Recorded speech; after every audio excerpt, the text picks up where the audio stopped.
everyone, in this video I'm going to show you on how to add Solana network to Phantom wallet. So first thing you're going to need to do is go to your Phantom wallet. It could be the extension from Chrome or your application. And then from here you just have to go to withdraw section and then tap on add network and then select Solana as your network, this one.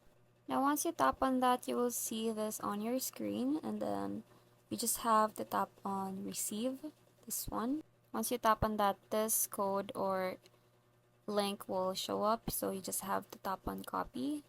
Now after you do that, go to where we started, and then from here just have to paste the wallet address.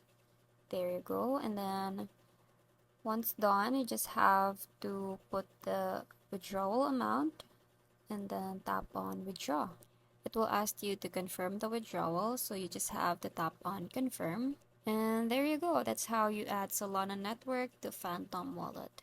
I hope you find this video helpful. Thank you for watching, and I'll see you in the next one. Bye!